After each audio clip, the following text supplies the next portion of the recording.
This ad, oh dear. A circular from today's newspaper for the latest sale at Macy's. On sale now, a pressure cooker, $19.99. If that's not bad timing, I don't know what is. Information on pressure cooker bombs, similar to what was used in Boston, easily available through one quick internet search. Should we shut down those kind of websites? Or is it freedom of speech? All rise, Judge Andrew Napolitano is here. It's a tough question, isn't it? Yes, it is. Even for an absolutist on the First Amendment, like your humble correspondent here, it humble? is. Right, Stuart? Yeah, really. But listen, you can buy books. You can take out books on bomb making from libraries owned by the government. You can find a book on how to make a homemade bomb that is owned by the government and offered by the government. It would be absolutely inconsistent for the government to stop this speech among private people when it itself offers the speech. It would also be inconsistent with the First Amendment to take a category of speech particularly hateful and harmful now and ban it from discourse forever. The First Amendment simply wouldn't permit it. Hold on a second. You can't ban the sale of pressure cookers. We know that. You can't ban the know-how about how to use them. Even that know-how can lead to terror. Child pornography. We have banned that from We have.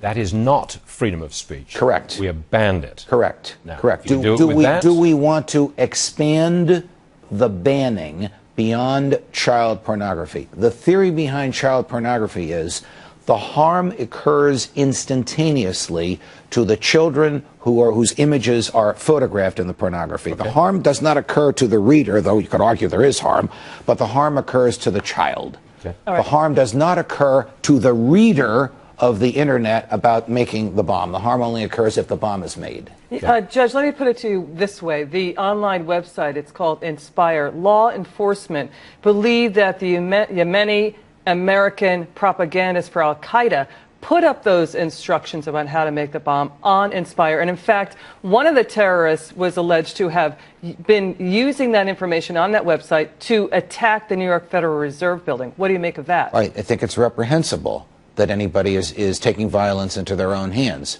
But it is not reprehensible to read about violence or talk about violence or learn how to commit violence. Once we take this step, think about all the language that the government would be in the business of banning. And all this stuff about how to make these bombs would simply go underground. They'd find another means to learn how to do it. You couldn't just go midway and ban a section and say, right, anything about bomb making, banned, get rid of it, can't have it. I mean, well, the reason you couldn't do that is because some bomb making is legitimate. The government makes bombs to use for military purposes. Yeah, but they're not out there on the internet freely, are they? Well, yes, they are. Yes, they are out there on the internet. You probably own stock in corporations, as wealthy as you are, that have an interest in the defense industry, and you as a shareholder could get your hands on that. I could get my hands on that. Sure you could. Not all of that stuff is classified. Certainly the fact that they're doing it is not classified. But this is characterized as hate speech, and that is outlawed in this country, right? No, even hate speech is protected. Right. Hate speech is protected as long as there's time for more speech. Mayhem. But if it sows mayhem, it's not protected. I remember the Anarchist Cookbook years ago. I could have sworn that thing was banned by the federal government. Or was that just lore? I think it was lore. I remember the Anarchist Cookbook as well. I think it was lore that it was banned. The theory behind the federal government is that individuals should decide what to read and see and hear and distribute. The government doesn't make those decisions for them. Hate speech that sows violence, though, is outlawed, right? Here's the test. All speech is innocuous when there is time for more speech to rebut it.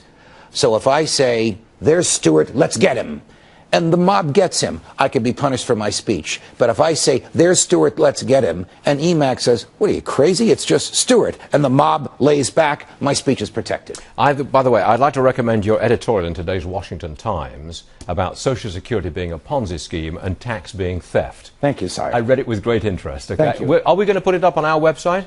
Yes, we are. Did you agree with this? That's another story. We don't have time to discuss that, Judge. Such is life. Thank you, Judge. We do appreciate it. Pleasure, guys.